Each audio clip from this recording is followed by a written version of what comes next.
Welcome, Dr. James Beckett, Sports Card Insights. Recap episode 1325. I'm way past my 1,000, but I'm still having a good time. And 3 times a week is much more manageable than doing it every day and Saturday. Thanks, sponsors: Beckett Media, Beckett Grading, Beckett Authentication, Collectivus, Comcy.com, Burbank Sports Cards, Mike Stadium Sports Cards, Heritage Auctions, Huggins & Scott Auctions, Topps, Upper Deck, and Panini. The first episode, 1301, it just happened that way, but this was right after the news that Greg Lindberg, who was the successor to the successor of the owners that I had, it's very close to the 20th anniversary of me selling the company. I chose who I sold to. I couldn't choose who they sold to. But Greg Lindberg is getting a bad rap. He did plea bargain, but he had a vision for my company. After the one group was doing it, they had some great people, but they weren't doing a great job. They were doing traditional publishing, and Greg came in with more of a 21st century approach to database publishing. There's a lot of piling on because he's made some mistakes. He's admitted mistakes, but I'm not the one in prison. I'm not going to be in prison because I'm not going to commit crimes.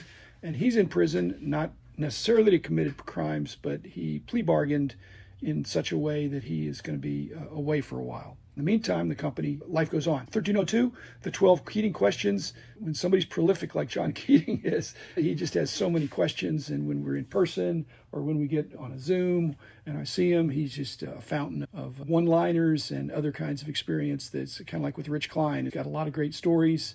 But I thought, in this case, I really have so many inputs from him. I don't want him to be my permanent co-host, but I do enjoy talking to him. But these were some questions that I thought, you know what, I can just address them and I don't need to do the back and forth. It'll be more one-sided. But John will be interested in my responses, I hope. So will many of you. Later on, as you will see, I have a live episode with John where we bat it around. But it just takes a lot longer when you're going back and forth with somebody who's really sharp and quite opinionated as well. 1303, the 10 video questions. Those are about the videos. Again, I don't make a big deal about the videos. They're generally about my YouTube channel, which is, again, not emphasized for most of my hobby content. But the video content of the card wall and some of the box reveals goes to YouTube, and YouTube is just a great place for people to make comments. I address those, a group 10 of them. I think these listener question episodes, when they're jumping all over the place, it's better to just say, hey, these are some questions about this topic. 1304 and 1305, you will notice that there do not exist episodes 1304 and 1305. Now, I've done a lot of episodes that add a suffix, so I've actually done more than 1,325 episodes, but 1304 and 1305 do not exist. I inadvertently skip numbered, not intended to, like the card companies do. There's no prize for listening to them all, but those episodes do not exist. And so instead of changing it and sticking in some numbers, I'm just going to leave that as an indication of my fallibility, that I made a mistake. And I know how I made a mistake, so I hopefully won't do that again. 1306 was the selling out with Rich Klein. He's done that 3 times in 2 years. I can't even imagine. I don't know that I can do it. I can do it one time in my life. That's going to be hopefully in many years to come after I've sold my 1% a month for enough months that I can get a handle on what I have left and get a reasonable value to where it could be a good deal for me and a good deal for the acquirer or the auction houses. I think it's too much for me not to parse out. But Rich, he just loves that. Talking about the emotions and some of his rationale, that was good. 1307, once I had Rich, that was the first thing we talked about. We talked some more just ramblings. And Rich is the epitome of ramblings in the most wonderful way. So he's got great stories and they're reasonably succinct. He's got a lot of detail in there, moves it along, and they're frequently very hobby relevant. So I really appreciate that. But it's hard to put a title on it. Just ramblings with Rich, and many of you understand that and enjoy that. 1308 was the last part, I think, with Rich, the hobby roles that we both had. It was interesting to see different hats that we've worn, and so many of them we've both worn. Now, he hasn't been the CEO of a company, but he's been involved in so many dimensions of the hobby, and so have I. So we had some fun talking about that. 1309 was the tribute to our family's faithful dog. Just a sudden cancer came up, inoperable, and then and 12 hours later, my, not brother-in-law, but The father-in-law of my daughter passed away suddenly from acute leukemia, and so we were really reeling. And the Bennett was a faithful dog. There probably are some sports card insights in there, but we had a tough December. 1310, outtakes from Hobby Hotline, always fun. It's not random in one sense, but random in the sense that I don't know what's going to come up. I'm prepared because I'm in the hobby, but I don't know what's going to come up because we have got a lot of live call-ins and commenters. And then Hobby Hotline took the month of December off, so you weren't imagining things. And we were missed. That's a rotational hosting, and to take the month off of December probably was a good decision. 1311, selling my friend's collection for him. I got a lot of feedback on that because I think that's something that people were interested in how that worked. And it didn't work great. It's difficult. I wanted to treat it as if it were my own and do the best I could for my friend. And it was actually for his niece mainly. It took a couple years. I can see that early on some decisions were made that were redeemed, but were not ideal. So we made the best of it. And following it through from beginning to end was part of the learning experience for me. That I immediately broke it into cards and non-cards, autographed and not autographed, and then tried to consider which of these groups of items should be in a catalog auction or in an eBay auction or a buy it now or on ComC or with Greg Morris or Rick Probstein. And then at the very end, there were some wholesale because you've got some stuff left and you just can't wait to sell everything one by one because that's not really fair to anybody. But the collection, I don't know that it was optimized or maximized, but I think we got more than what his initial offer was for everything. But it wasn't enough more, that initial offer. If it really was real, would have been a decent offer.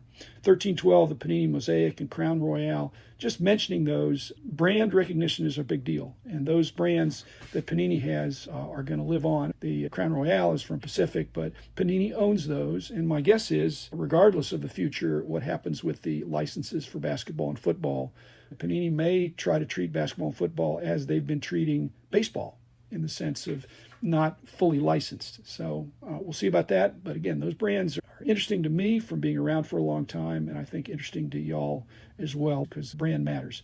2025 Baseball Hall of Fame, again, I said December was a tough month, and I really jumped the gun. I spoke too soon.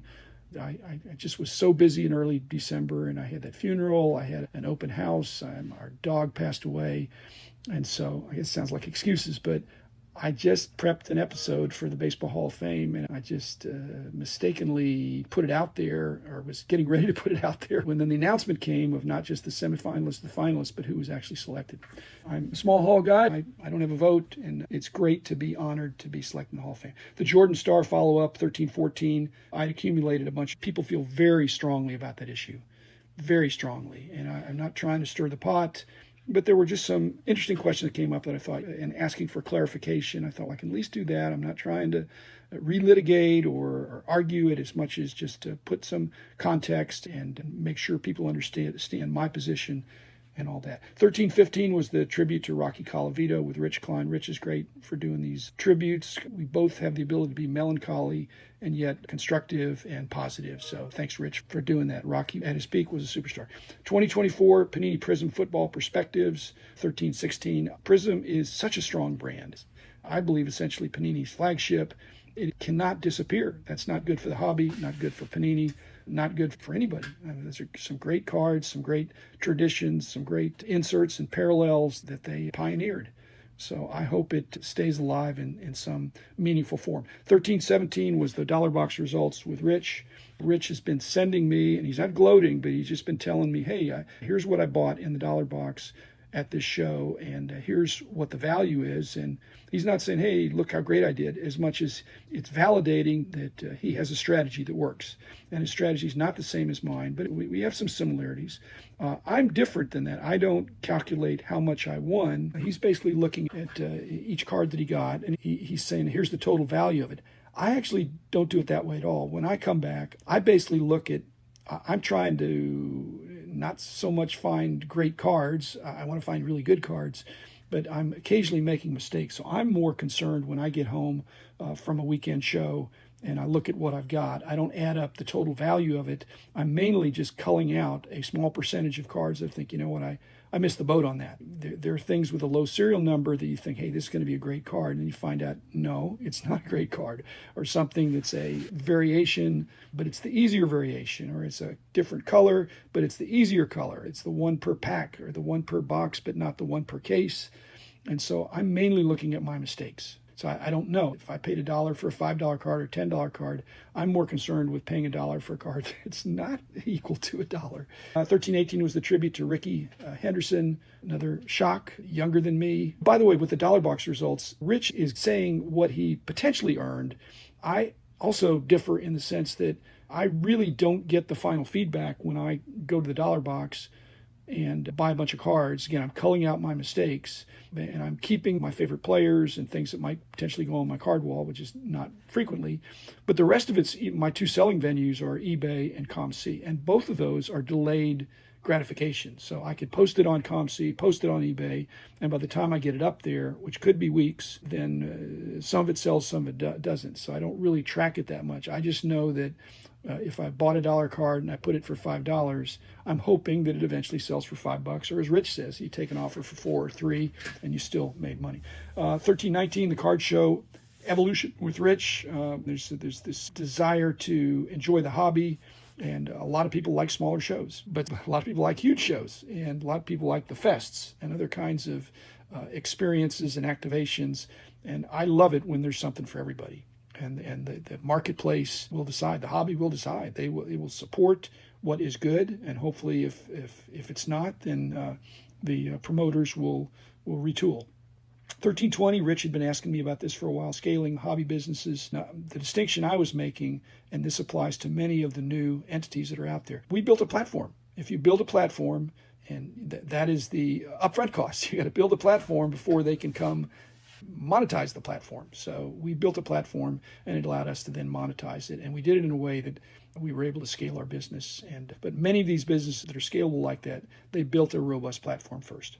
1321, Godfather of Sports Card Protection. That caught me as a really interesting question from Bart McClary.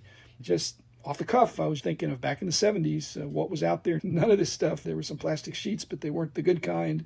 Some of my hobby buddies from the 70s that I had fond memories of, Gervis and Charlie Brooks and Denny Eckes, who were pioneers in the hobby. 1322 was the Collectivus Holdings, which is a new name for the holding company.